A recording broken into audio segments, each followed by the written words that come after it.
Maraming lalaki ang naniniwala na kapag mabait ka, siguradong magkakagusto sa iyo ang babae. Lagi kang nandyan kapag kailangan ka niya. Lagi kang nagbibigay ng oras at lagi mong inuuna kanyang kaligayahan. Ngunit bakit maraming mababait na lalaki ang nauuwi lamang sa pagiging kaibigan? Dahil ang pagiging mabait lamang ay hindi sapat para magkaroon ng atraksyon. Ang tunay na atraksyon ay hindi nakabase sa kabaitan lang. Mas mahalaga ang pagkakaroon ng respeto sa sarili, malinaw na layunin sa buhay, at kakayahang maging masaya kahit walang pagpapatunay mula sa ibang tao. Ito ang katotohanang madalas na natututuhan ng maraming lalaki ng huli na. Una, huwag gawing sentro ng mundo ang isang babae. Isa sa pinakamalaking pagkakamali ng maraming lalaki ay ang gawing sentro ng kanilang buhay ang isang babae. Kapag nagpadala siya ng mensahe, agad kang sasagot. Kapag may kailangan siya, handa mong isantabi ang lahat para lamang matulungan siya. Kapag hindi siya nagparamdam, buong araw mo itong iisipin. Maaaring mukhang pagmamalasakit ito, ngunit kadalasan ay nagpapakita ito na wala ka ng ibang pinagkakaabalahan kundi ang kanyang atensyon. Kapag nakikita ng isang babae na umiikot ang buong buhay mo sa kanya, nawawala ang misteryo at halaga na dapat ay mayroon ka bilang isang tao. Mahalagang magkaroon ka ng sariling mga pangarap, layunin at mga bagay na pinagbubuhusan ng oras. Hindi dahil gusto mong magpanggap na hindi interesado, kundi dahil may sarili kang direksyong tinatahak. Kapag mayroon kang sariling buhay at hindi nakadepende ang kaligayahan mo sa isang tao, mas lumalabas ang iyong kumpiyansa sa sarili.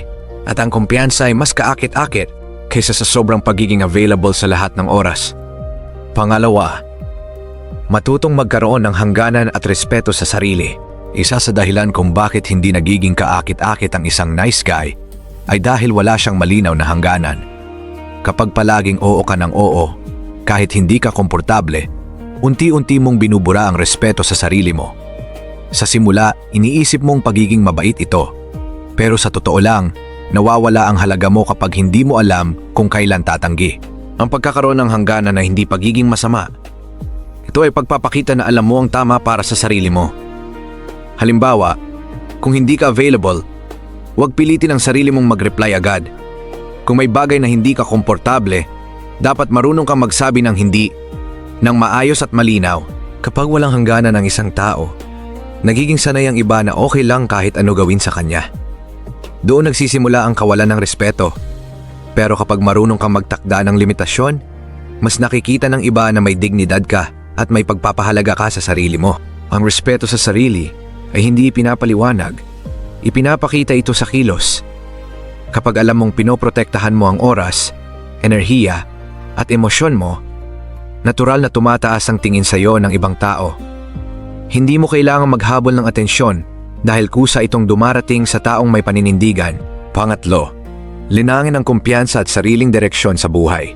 Ang tunay na kaakit-akit na katangian ng isang tao ay hindi lang kabaitan, kundi ang kumpiyansa na may pinatutunguhan ng buhay niya.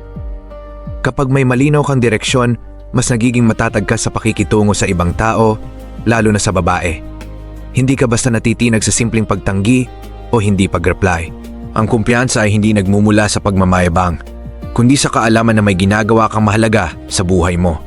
Maaaring ito ay pag-aaral, trabaho, negosyo o paglinang ng sarili mong kasanayan. Kapag abala ka sa pagbuo ng sarili mo, hindi ka na desperadong humahanap ng validation mula sa iba.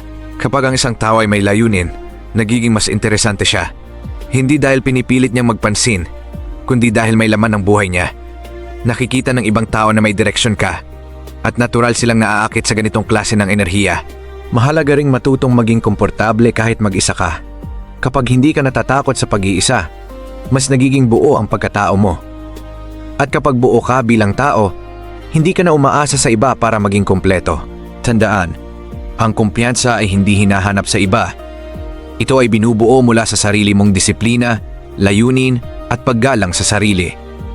Pang-apat, matutong hindi laging naghahabol ng atensyon. Isa sa mga ugali na pumapatay sa atraksyon ay ang pagiging sobrang habol sa atensyon. Kapag palagi kang ikaw ang unang nagchat-chat, ikaw ang laging nag-i-initiate ng usapan, at ikaw ang laging naghahanap ng oras niya, nawawala ang balanse sa koneksyon. Parang iisa lang ang gumagalaw, habang ang isa ay nakatayo lang at tumatanggap. Ang totoo, ang healthy na relasyon ay may natural na bigayan ng effort. Hindi kailangang pantay palagi. Pero hindi rin dapat puro ikaw ang nagbibigay. Kapag ang isang tao ay laging hinahabol, nawawala ang sense ng halaga dahil parang ipinapakita mo na kaya mong gawin ang lahat kahit walang kapalit na effort mula sa kabila.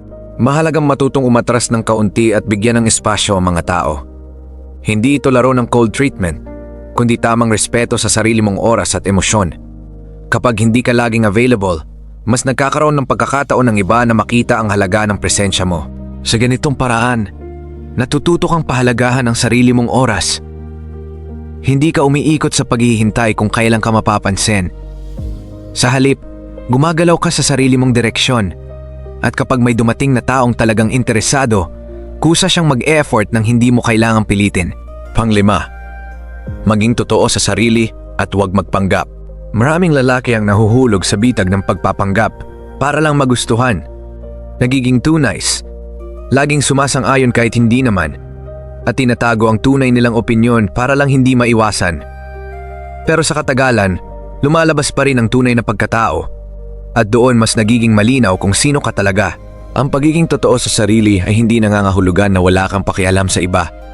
Sa halip, ito ay ang kakayahang ipakita kung sino ka talaga, kasama ang iyong opinyon, kagustuhan at limitasyon. Kapag totoo ka, mas nagiging malinaw din sa ibang tao kung kaya kanilang igalang o hindi.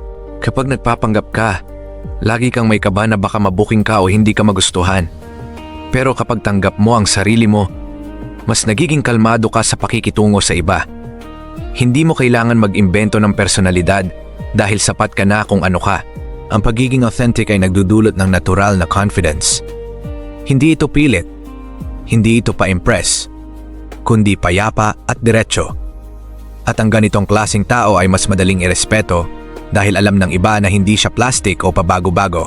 Sa huli, mas mahalaga ang pagiging totoo kaysa pagiging perpektong nice guy. Ang respeto ay mas tumatagal kaysa pagpapanggap.